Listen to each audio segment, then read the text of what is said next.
हरे कृष्णा।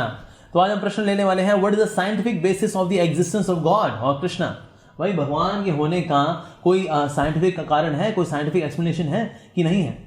इसका जवाब यस भी है और नो भी है।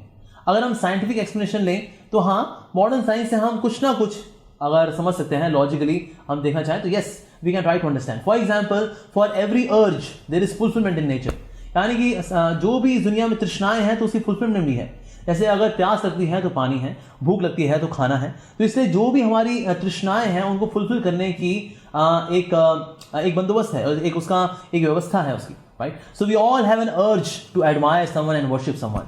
अगर हम भगवान की पूजा नहीं करते, एडमायर नहीं करते, तो फिल्म स्टार्स की पूजा करते हैं या फिर स्पोर्ट्स स्टार्स की पूजा करते हैं। लेकिन हाँ, किसी को निहारना, किसी को एडमायर करना, बड़े बड़े पोस्टर कमरे में लगाना, उनको देखना, उनसे इंस्पिरेशन लेना, ये नेचुरल है। अगर भगवान की नहीं करेंगे तो किसी ना किसी ही करेंगे।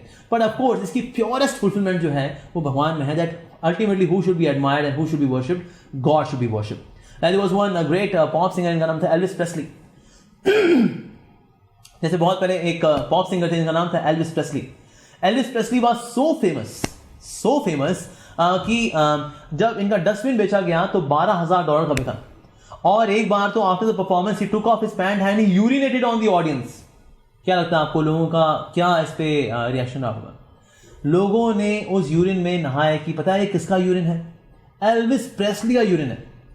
जैसे कि आप मंदिर में कभी कभी जब पवित्र जल का छिड़काव किया जाता है तो लोग जो है उसको अपने सर पे लगाते हैं कि एक बूंद हमारे सर पे पड़ जाए। Same feeling people had towards Elvis Presley's urine. Sorry to say about that. पर लेकिन क्या करें, लोगों का ऐसा एक भावना है, एक भी अर्ज है किसी को निहारने की, किसी को पूजने की। तो इसकी प्योरेस्ट जो फुलफिलमेंट है वो है भगवान के अंदर।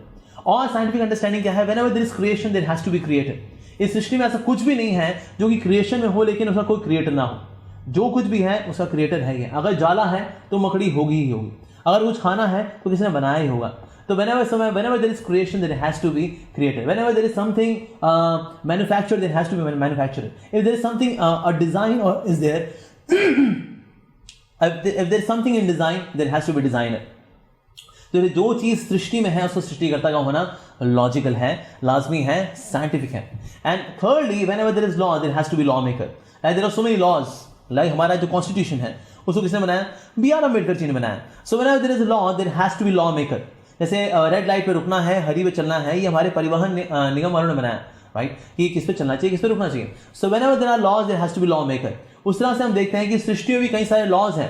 हाँ, the law of gravitation is there, law of flotation is there. कई सारे लॉज हैं जो कि सृष्टि को चला रहे हैं। Biological laws are there, environmental laws are there and they are working very nicely. तो जब कभी भी लॉज हैं तो लॉ मेकर का होना भी लॉजिकल है, साइंटिफिक है। लेकिन हाँ, आज हम मॉडर्न साइंस के हिसाब से सोचें कि मैं माइक्रोस्कोप से भगवान को देख लूं या फिर मैं टेलीस्कोप से भगवान को देख लूं, माय डियर, ये इक्विपमेंट्स जो है भगवान को देखने के लिए काफी नहीं है। जैसे माइक्रोस्कोप से मैं सितारे नहीं देख सकता, हाँ, और टेलीस्कोप से मैं माइक्रोस्कोप नहीं देख सकता। तो हर चीज को देखने का एक इंस्ट्रूमेंट है और हर एक इंस्ट्रूमेंट की अपनी अपनी लिमिटेशन है। और क्योंकि भगवान स्पिरिचुअल है तो इसलिए उनको देखने का इक्विपमेंट भी स्पिरिचुअल होना चाहिए। लेकिन मटेरियल सारे इक्विपमेंट है तो भला भगवान को कैसे देखेंगे? क्योंकि भगवान तो जो है एंटाई मैटर है, ही इज स्पिरिचुअल। तो स्पिरिचुअल चीज को देखने के लिए, स्पिरिचुअल व्यक्ति को देखने के लिए हमारी आंखें भी स्पिरिचुअल होनी चाहिए, हमारे इक्विपमेंट्स भी स्पिरिचुअल होने चाहिए। और साथ ही जो भी लोग एक्सपेरिमेंट करते हैं, साइंटिस्ट वगैरह जो भी एक्सपेरिमेंट करते हैं, उसमें हमेशा एरर के चांसेस रहते ही रहते हैं। तो जो भी करेंगे, क्यों? क्योंकि कुछ ना कुछ करेंगे तो उसमें गलती होगी, नापने में गलती हो गई, हाँ, और उस एक्सपेरिमेंट को करते करते गलती हो गई। परफॉर्मर की जो है अपने खुद की भी लिमिटेशंस हैं। जैसे कि एक समय में साइंस ये मानती थी कि जो दिमाग है वो शरीर को ठंडा करने का ऑर्गन है। अब आज हम किसी को बोलने कि ना दिमाग जो है ना ठंडा करने का ऑर्गन है, तो कहेंगे भाई साहब सबसे पहले तो शरीर में ये गर्म होता है, दिमाग। तो how can this be a cooling agent in the body? How can it be a coolant in the body? तो और एक समय माना जाता था कि बॉडी में जो ग्रोथ ग्लैंड है, which is pituitary gland, it's a vestigial organ, कि मतलब गलती से उग गया, उसका कोई फंक्शन नहीं है। लेकिन आज हम जानते हैं कि अगर उसमें से ज्यादा सीक्रेशन हो जाए तो व्यक्ति खली बन जाएगा, और कम सीक्रेशन हो जाए तो लिलीपुट बन जाएगा। It is very important. तो आज कई सारी चीजें हैं जो कि हम सीख रहे हैं, जो कि हम पहले नहीं जानते थे। हम पहले मानते थे that there are only 3 dimensions, length, breadth and height. लेकिन आज उसके बाद क्या हुआ? एल्बर्ट आइंस्टीन ने कहा नहीं, 4th डायमेंशन भी होती है, टाइम। और आज धीरे धीरे करके हम 12th डायमेंशन पे पहुंच गए। But the point is that the modern science is always needing upgradation. Reason being हमारे इक्विपमेंट्स, हमारी थ्योरीज, हमारी अंडरस्टैंडिंग हमेशा लिमिटेड है, और हम हमेशा कुछ वो नया सीख रहे हैं ये समझते हुए अल्टीमेटली कि इससे पहले सीखा ना वो गलत सीखा ना। जैसे कि अगर एक बहुत बड़ा डब्बा हो, उसमें बहुत सारे कबूतर भरे हों, अब हमें पता नहीं कि इसके अंदर कैसे कबूतर हैं, तो मैंने कबूतर निकाला, काला कबूतर, काला कबूतर, काला कबूतर, काला कबूतर। तो मैंने कहा अच्छा चलो भाई बच्चों को पढ़ाओ, एनसीईआरटी में, सीबीएसई में कबूतर काले होते हैं, और कबूतर निकाला, काला कबूतर, काला कबूतर, काला कबूतर, सफेद कबूतर, सफेद कबूतर, काला कबूतर, सफेद कबूतर। अरे अरे रुको रुको रुको, ऐसा करो एनसीईआरटी में पढ़ाओ, सीबीएसई में छपाओ कि कबूतर काले भी होते हैं, सफेद भी होते हैं, और निकाले काला कबूतर, सफेद कबूतर, सफेद कबूतर, काला कबूतर, पीला कबूतर, पीला कबूतर, काला कबूतर, सफेद कबूतर, पीला कबूतर। अरे अरे अरे अरे, ऐसा करो अब ये पढ़ाओ कि कबूतर काले भी होते हैं, सफेद भी होते हैं, पीले भी होते हैं। इस तरह से मॉडर्न साइंस जो है हमेशा अपने आपको अपग्रेड कर रही है। तो आज के इक्विपमेंट्स भी हैं, ये भी कितने अपग्रेड हो पाएंगे पता नहीं, और कब तक होंगे ये पता नहीं।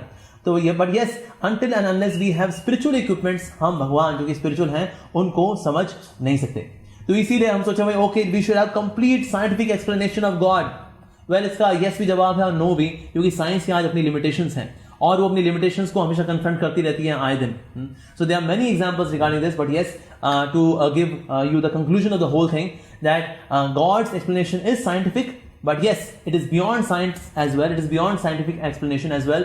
इसीलिए जो साइंस भगवान पे काम करती है उसको बोलते हैं ट्रांस साइंटिफिक एक्सप्लेनेशन, यानी कि transcendental scientific explanation that needs to understand that modern equipments and modern people, the modern experimenters, उनके परे हैं भगवान की explanation. But yes, there is a way to approach God and we have to seek that way so that we can reach God. हर चीज को जानने का अपना अपना तरीका है. So thank you very much for watching.